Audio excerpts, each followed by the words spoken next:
What's going on, everybody, and welcome to Ray's Sports Rant here for RayRoute.com and the Dean Blundell Network at DeanBlundell.com. Tonight, I'm going to be talking about the NFL and how they failed the victims in the Watson case.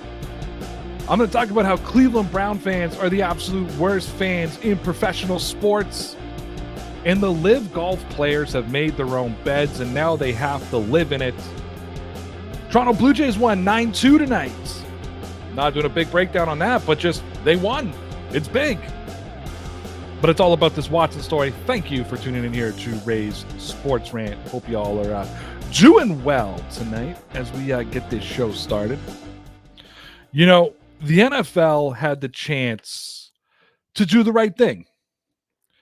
After they appealed Deshaun Watson's 6-game suspension handed down by an independent arbitrator, I believe that the NFL was going to be on the right side of history for the first time ever.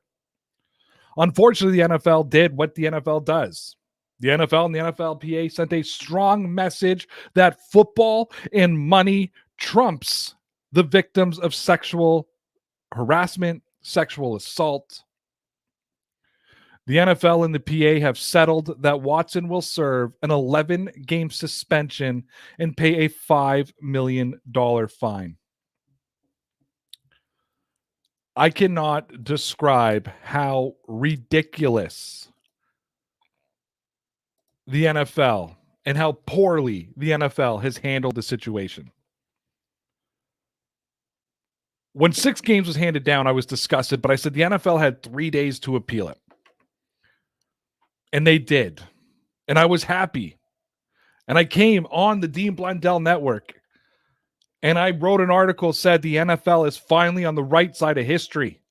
Because the only thing that made sense was a 1-year suspension and a hefty fine. To me, there is no coincidence that Deshaun Watson's first game back will be the Cleveland Browns versus none other than Deshaun Watson's former team, the Houston Texans. It's going to be a ratings cow.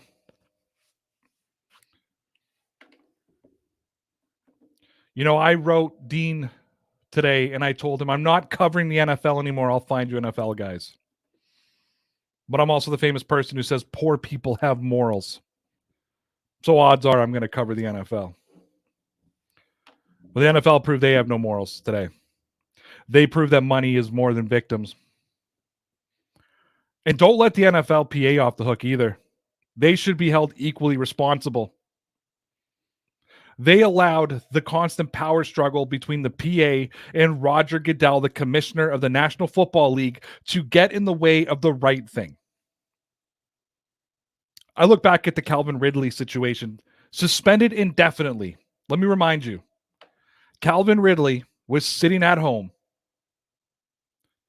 He hadn't been to the facility. He hadn't practiced. He hadn't been to a team meeting. He was sitting at home. And he made a bet that the Atlanta Falcons, his team, would win a game. He is suspended indefinitely. There has been enough proof out there that Deshaun Watson is guilty of the accusations levied against him by these women. The NFL believes that betting for your team to win is a more serious crime. That is Roger Goodell and the NFLPA protecting the shield. Because I didn't see the NFLPA come out and heavily defend Calvin Ridley. But they defended the crap out of Deshaun Watson. And Deshaun Watson hasn't showed an ounce of empathy or remorse. Watson put out a statement right after the punishment was made public. And he apologized for the people that he hurt. And maybe 3-4 minutes later, Watson faced the media and still claimed his innocence, because that's what Deshaun Watson does.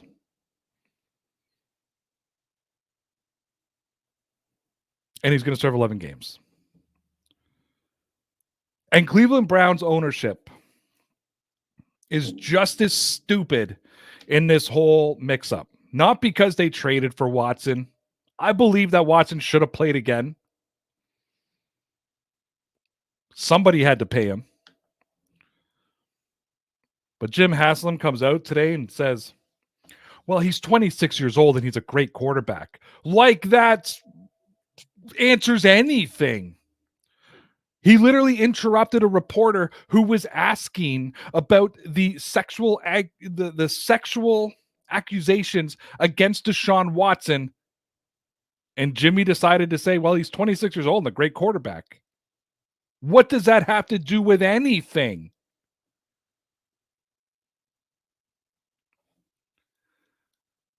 And let's talk about these Cleveland Brown fans. Because since the Deshaun Watson trade happened, Cleveland Brown fans have made it clear that they are the worst fans in professional sports. It's one thing to support your team. It's one thing to support your quarterback when you think that they've been wronged. It's a whole other thing when your quarterback is Deshaun Watson and you ignore human life. And this us versus the world mentality that Cleveland Brown fans have adopted is ridiculous. Beyond ridiculous. And I'll tell you why. This wasn't Tom Brady being accused of deflating some footballs. It's not Josh Gordon who smoked some marijuana.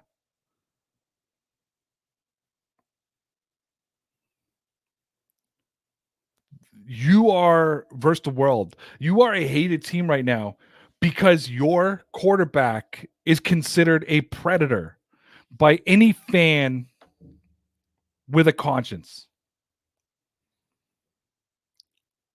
Browns fans should be humiliated and embarrassed by what they're doing. The dog pound are just acting like dogs, and it's that simple.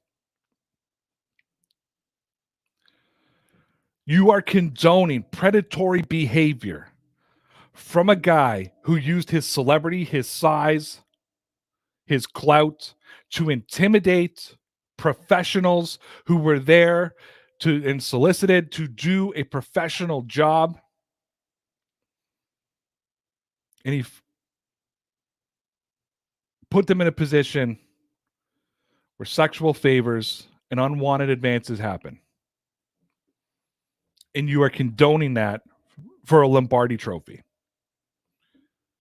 And I'll guarantee you, I will bet you dollars to donuts that if Deshaun Watson was still a Houston Texan, Browns fans would be all over him. It'd be an unforgivable crime. And based on Texans fans' reaction last March 2021, before we knew that Deshaun Watson was going to sit out the season, when the accusations and the class action lawsuit first came out, the Texans fans did not run to the defense of Deshaun Watson. Now, I think a lot of them sat back like me and said, let's let the process play out. But I don't believe that they'd be saying it's us versus the world in Houston. No, that's saved. That's saved for Cleveland, Ohio. If I had any advice to give Browns fans, I'd say grow up. Read the room. Understand what has happened. Understand the lives that have been affected and how much bigger it is than a Lombardi trophy. It's football. We're talking 30 women whose lives have been negatively affected by Deshaun Watson and his actions and his predatory behavior.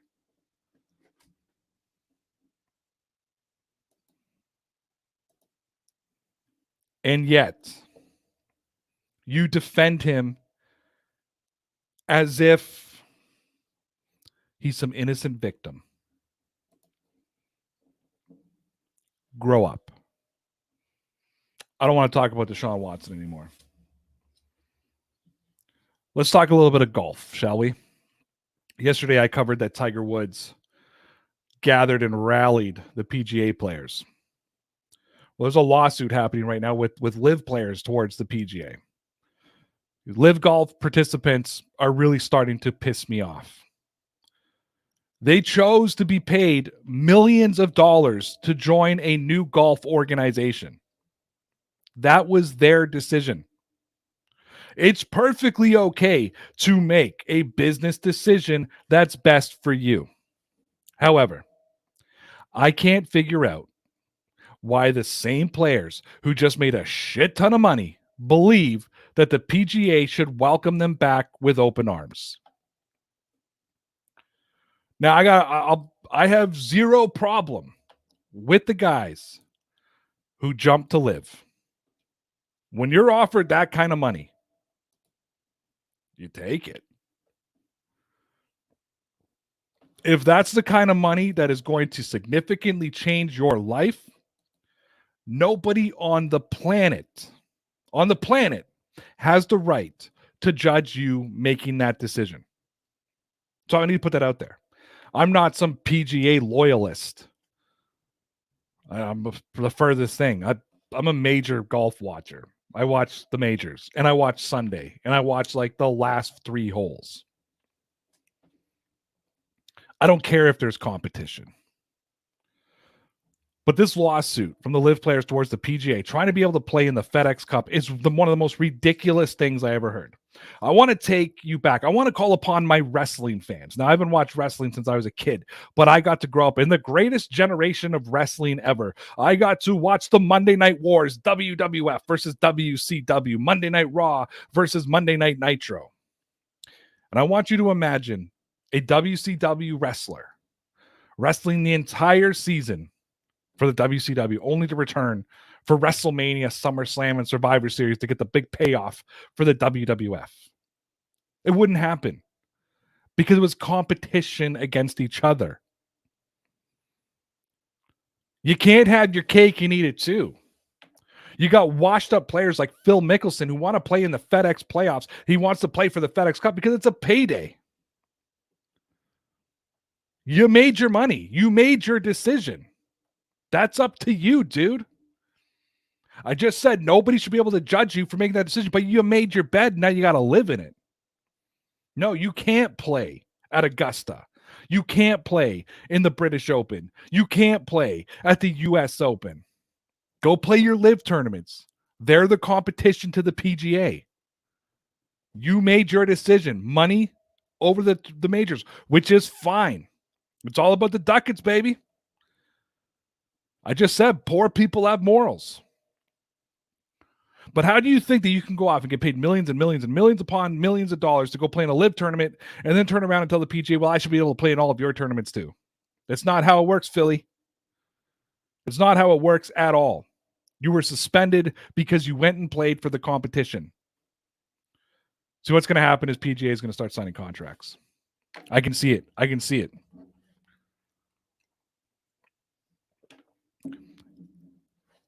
I hate when rich people whine. And this is what it is right now. It's rich people whining. All right, well, I've made all my money. Now I should be able to go play in the PGA. It's stupid. It's ridiculous. I've got no time for it. All right. The music has started again. That means Ray's Sports Rant is finished for the day. Thank you for tuning in here on the Dean Blundell Network. Thank you for tuning in on RayRoute.com. I got nothing left. I'll be back tomorrow. It's like 11 p.m. here. One more hour, and I'll be 36 years old. Gotta love it. Take care. You're all legit, kids.